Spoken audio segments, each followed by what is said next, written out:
Benefit of analyzing your stakeholders. Why exactly am I analyzing my stakeholder? What are the benefits? What is it bringing to me?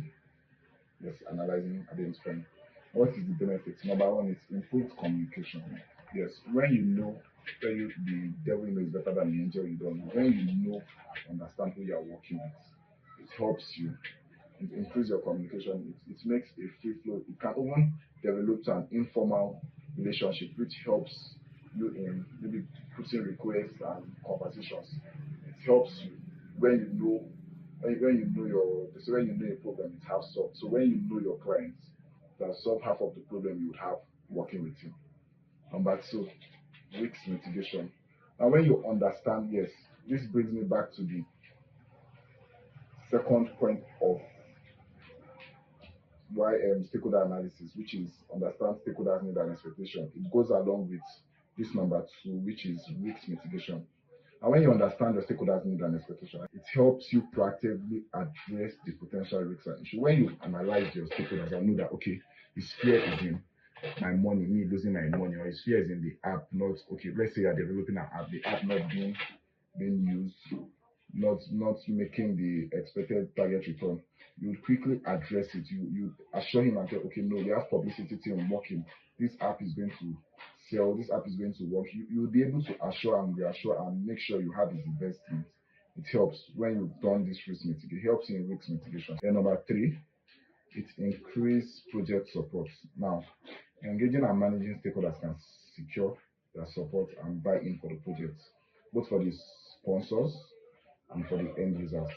Because if I am using, let's say, Zoom for calls, I don't want to use Zoom for any meeting calls now. I use Google Meet. I'm not discrediting them. But if I've had issues with Zoom and I want to have calls with my friends, maybe a business call with some group of friends, I'll tell them, okay, no, I've had this issue with Zoom. Let's move to Google Meet. Now, if all these people, maybe 10, 15 people, were formerly using Zoom, I've successfully migrated them to use Google Meet, thereby driving a vast percentile of customers to Google Meet. Now, if we use this Google Meet and it works far better than Zoom, Zoom have lost approximately 15 clients. Now, 15 in a billion might be nothing, but if subsequently we lose 15 a day, you do the math, you know what you get. Now, when you engage with your stakeholders, either the end users or the supporters, it helps you in knowing where to improve communication and the rest, and helps you get support so and buying for the project. Yes. Now, better project outcome, and that's just defined when you align project goals with stakeholders' expectation to lead to a project outcome. You make if your target is return in investment, you make a better return in investment. Your target is return in end users, you make that. When you work in accordance to what your end users would need, then you get that. Various stakeholders are probably the most critical people who play a role in your project success. Now, as a project manager, it is important to communicate with them effectively, get their feedbacks, and ensure they are happy with the outcome of the project.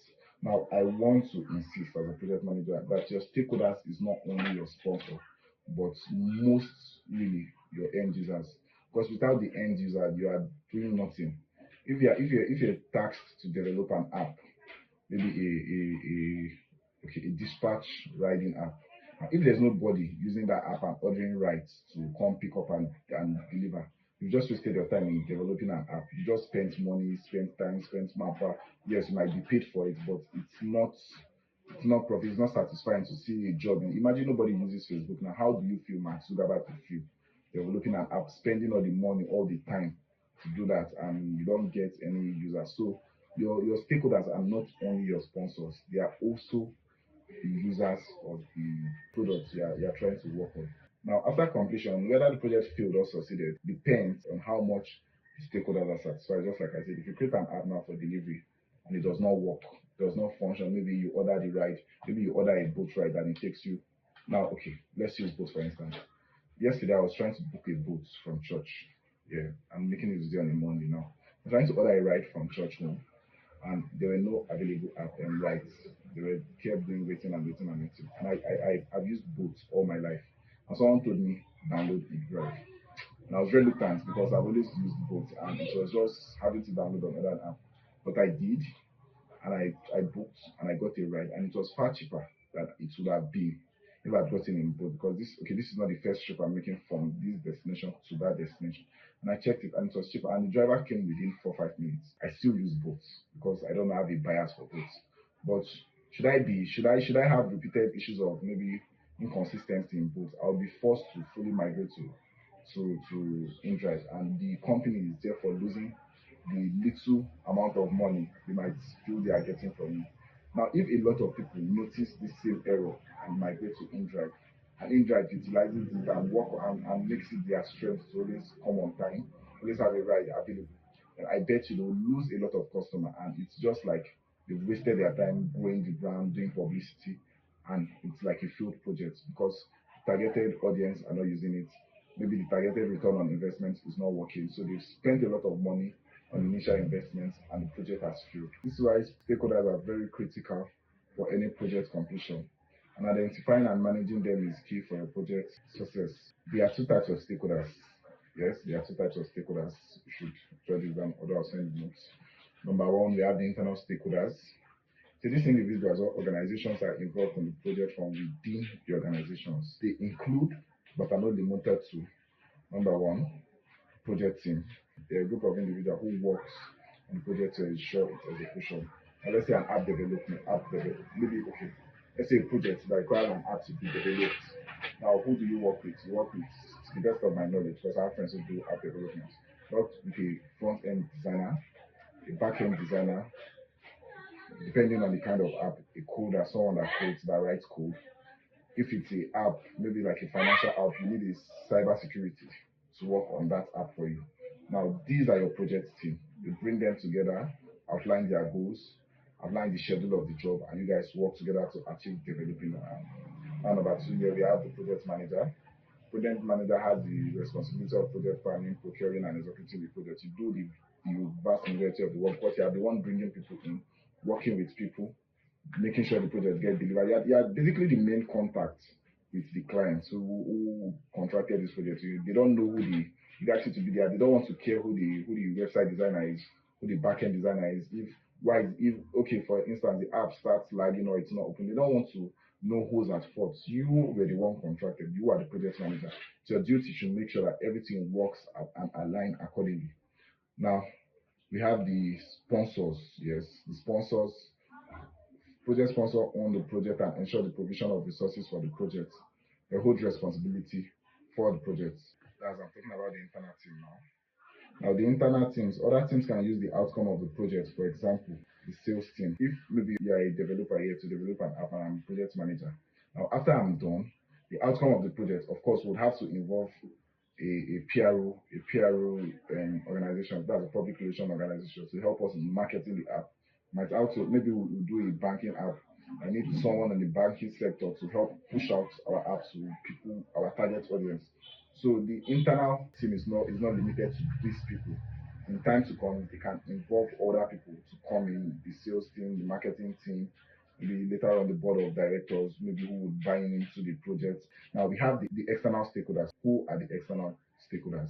The external stakeholders are affected by the project outcome, even though they are not involved in the project directly. They can include number one, I listed there, the end users. Just like I said, if you're asked to develop a banking app now, let's say like something similar to the likes of OP and MoneyPoints, the end users are the external stakeholders because they are your target audience. You need them to use your app to make whatever or to get whatever your desired. If maybe your desired outcome is you just want a lot of people using your app, if that's what you want, if that's what you want to achieve, it's fine. The desired outcome is to make a profit. Maybe you make 1,000 naira per person using your app in a month.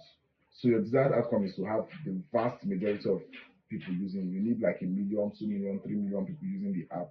Because remember when OP started, they started out free, and that's what they use, I think, to win a lot of clients because they needed a lot of people using their app so that they can have more revenue. Then later on, they started charging. I think they charged 15 and a half or 10,000. I'm just stating some examples now. So the end users are your external stakeholders and very important in your projects. You have the subcontractors, you have the government, you have the supplier, and we have the community and the external clients and the likes. Now, why are project stakeholders important? As mentioned earlier, any project success depends on the satisfaction of the stakeholders. Understanding the need and expectation of stakeholders is very important for successful projects. Now, they bring experience to the table. Yes, some stakeholders have experience in maybe networking, publicity, PRO, pushing out the brand, getting and sourcing funds. So you need them because they have the experience. You might have the experience in delivering the job, but you cannot have maybe you might not have the experience in pushing out a delivered project to the right target audience. Now they bring experience, they have invaluable expertise, they have a sound understanding of the relevant process and how things work in the industry. Now you were just contracted to develop a banking app, but then they know how a bank works, how the banking system works. So they have the relevant information you will need. You need to consult them. Okay, should there be a transfer button here? Would there be need to be a withdrawal? Would there be need to be a block transaction? Stuff like that. They have the relevant information needed to have the project work. Techniques on identifying stakeholders. How do you identify stakeholders? Number one, the project charter. The document normally identifies the project heads, key sponsors, client, and influencers. Okay, we've talked about this. These are just added notes I have. I did all. Okay, yes. Number two, reviewing the enterprise environmental factor. That's the EEF. Yes, this is important. The EEF may involve factors such as the competition, the company structure, and the industry standards. Reviewing these factors can help you identify stakeholders. Yes. Now this is sorry, my case correctly. This kind of stakeholders now involve maybe when you need external sponsors and most likely your end users. Now the environmental factor, the enterprise environmental factor, they say it involves factors as competition. Who are you competing with? You are developing a mobile banking app. Who do you consider your major competition? Or let's say you are developing a football game. Who do you consider your major opposition? Like most of us who play games here, maybe football games now. You know there's PS, there's Dream League, there's FIFA. So maybe if you are to develop your own, who do you consider your biggest opposition? Is it FIFA company or is it Dream League company? Who would you want? Who do you consider? Who do you want to liken your opposing strength to? Just like yes, now let's use the popular opinion, iPhone and Samsung. If you are to be a phone developer now, would you consider iPhone your opposition, or would you consider you are doing similar things with Samsung and these are your opposition who you need to overthrow in the phone technology business? Now, interviewing the influencers. Now, interviewing the project management expert and key influencers is also instrumental in identifying the key stakeholders. Number four, which everyone should know, is asking questions. You ask questions: who are the project stakeholders? Who is involved in the project directly or indirectly? Who gains if the project is successful? Who are the suppliers? Who can accept or reject the project? Who am I answerable to? Now, these ways help you in identifying your project stakeholders. The last thing here we're supposed to do is define project objective and success criteria. And I think I talked about it in week one. How to define. Okay, I think we are still talking about this next week under fundamental bank. Yeah, so I'll skip that for now and we'll talk about it also next class. So basically, we've just finished talking about developing a project charter and identifying and analyzing the project stakeholders. So I think this should be all for this class, if I'm not mistaken. I've covered up the note I prepared. So thank you very much, and I do hope you enjoy this class and see you in our next class. Thank you and God bless you.